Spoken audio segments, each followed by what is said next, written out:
Welcome to MJ Maher and Grandchildren versus the Priory. It will be a year since I was fired. I've not been able to get a job as a nurse. Therefore, I've decided to tell what actually happened. In order to make sense of it all, I'll introduce to you what I call the B team. Dashika Patel, Asian Human Resource Advisor.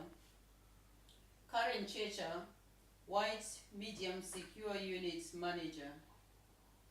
Penny Vera, White Cable Ward Team Leader. And Dean Pinnock, Black Clinical and Therapy Service Manager. In my opinion, those four and the three investigators as a collective destroyed me. They destroyed me by lying, not taking my concerns and fears about unfair treatment, discrimination, and victimization seriously, setting me up to fail by giving me impossible targets. When they were supposed to investigate my complaints, they instead investigated me and threw false accusation upon me while ignoring the concerns I was raising. Now, I'll start with the Dashika. When I was having a difficult time on Cape Ward, I asked Dashika if I could be moved to another ward. And she told me that because I was on probation, I could not be moved. I gave her an example of someone else who I understand was on the Cape Ward during his probation period, and he had a difficult time. He asked him to be moved, and he was moved into Raspa Ward, and he successfully finished his probation. But even with that example, Dashika did not agree to move me. Then when I was fired, Dashika told me that I could appeal, but I found out later that I had no right to appeal. Now I'll have a look at the next member of the B team. That's Karen Checha. The problem with Karen started after I've been working at Farmfield for 6 weeks.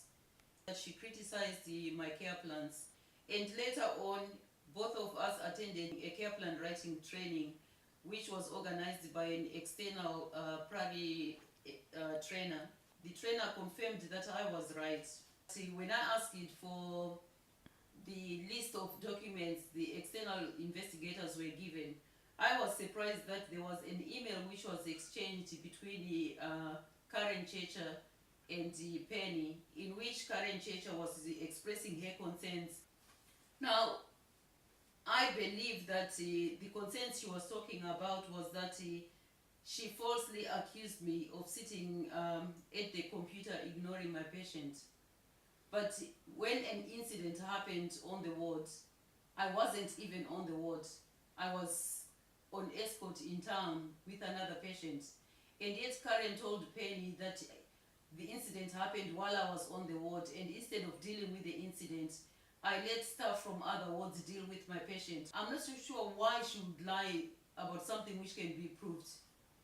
Now, the other thing which she said was that the following day after that incident, I went to a communication meeting where I was seen to be overwhelmed. Now, just to get a third eye into the situation, because Karen has her own view and I have my own view. Now I'll read to you the doctor who came to interview this patient with me and what he said about me. To whom it may concern, I've worked with Mrs. Maher since she started her role as a staff nurse at Farmfield Hospital. I feel I'm qualified to comment on Mrs. Maher's attributes because she was part of my multidisciplinary team on Cape Ward and presented feedback on the patients during our MDT ward rounds. I've also consulted on an individual level about the well-being and management of our patients, in particular patient so-and-so and so-and-so, for whom she filled the role of primary nurse. Mrs. Maher and I also conducted joint interviews with one of these patients. I thought that she possessed excellent communication and interpersonal skills with a good understanding of the care program approach and the general rehabilitation of her patients in Keppel Ward. She is highly motivated and focused on patient-centered care, which included the recovery model. I thought that she possessed a considerable holistic knowledge of mental health. I saw her engage proactively with patients in a sensitive, approachable, and caring manner, and I noticed that her patients responded favorably to her. She was professional, sincere in her approach at the work, and she managed the patient's care effectively.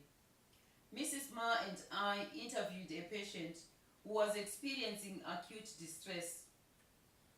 Afterwards, we discussed this patient, and I felt that she made the correct assessment of this patient. She created a comprehensive management and care plan for this patient. She asked the patient pertinent questions and demonstrated a good understanding of the patient's illness and his care needs.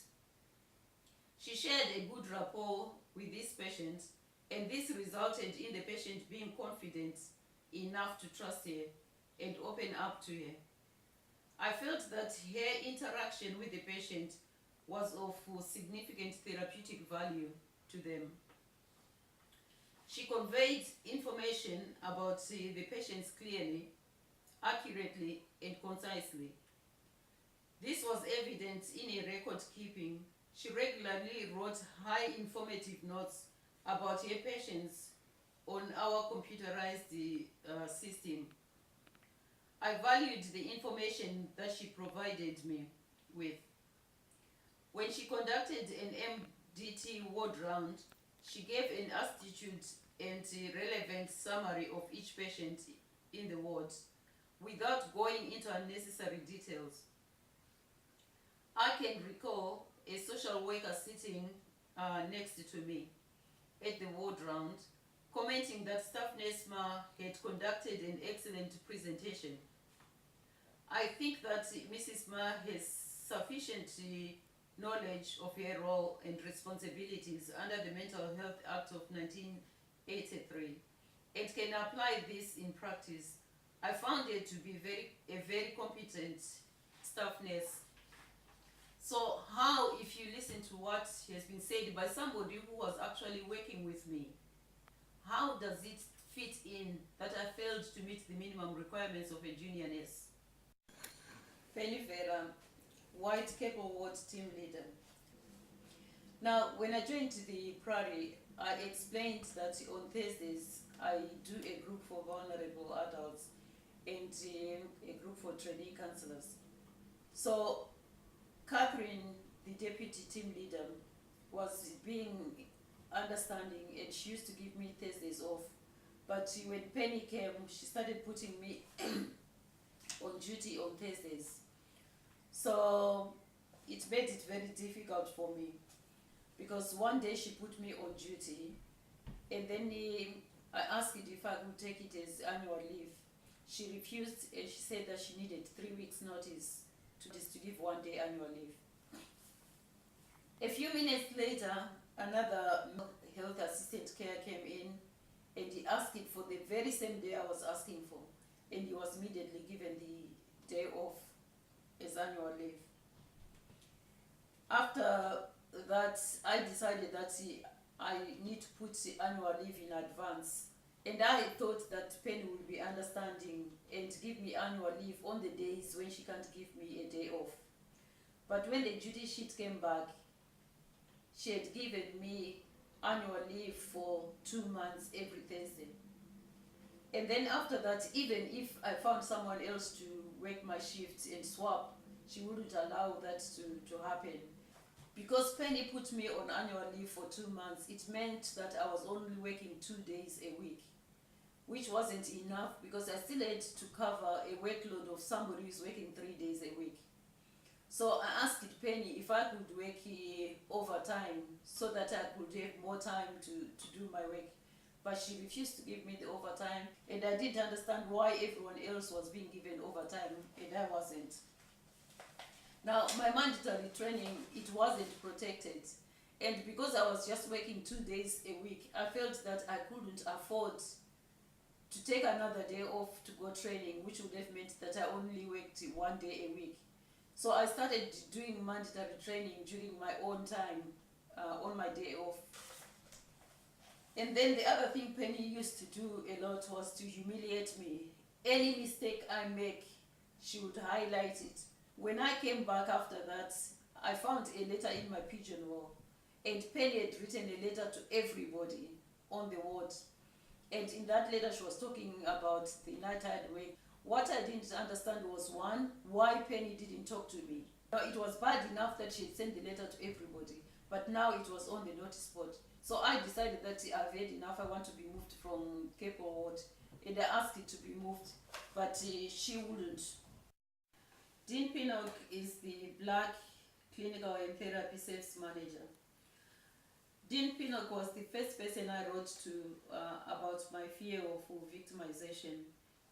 When he was asked to investigate, instead of looking at the things I was complaining about, my allegations of unfair treatment, what he did was he focused on his irritation with me.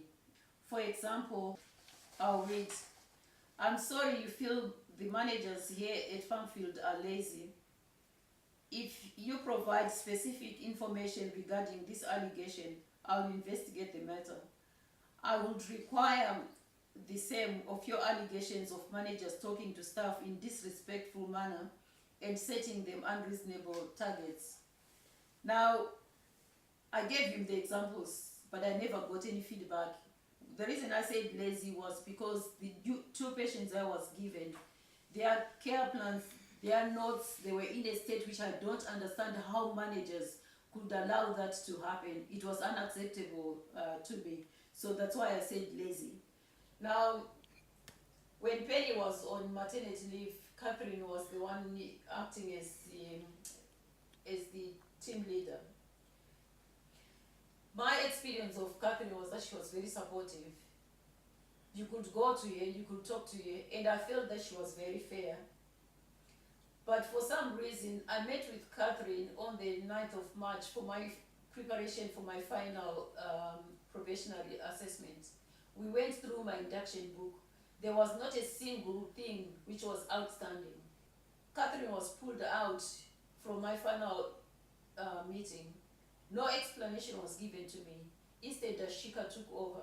Now, Catherine never complained to me about my work, and yet Dean Pinnock said that she expressed her concerns to Penny Vera. Why would Catherine express concerns about me to Penny and not talk to me? I don't believe that Dean is telling the truth. He might be telling the truth, and if he's telling the truth, then it means that Farmfield Hospital is in a worse state than I think. Because to make a decent person like Catherine Taylor say what she said, I think it's awful. The next person I would like to talk about is Nodette. Nodette is a junior nurse who joined after me, a few months after me. I understand that she was being used by the B team. And I understand what it feels like when you are a Black junior nurse trying to find your way. Nodette wrote a message in the communication book, which I found quite humiliating. But when I asked her about it, she was getting quite defensive. Nodette then told me that she was going to report me to Penny Vera, and that it was Penny Vera who asked her to write the message in the book. I was working again with Nodette, and Penny has left a message for me, which was, I'm not allowed to be in the office for more than an hour at a time, with a maximum of 2 hours. Now, most of our work is done on the computer. How did she expect me to do any work out of the office? Well, that is my educated opinion, that Nodette was just being used to set up a Black against Black situation. Well, it happened in Roots. Who was catching the Black people to go into slavery? It wasn't the white guy, it was the Black guy.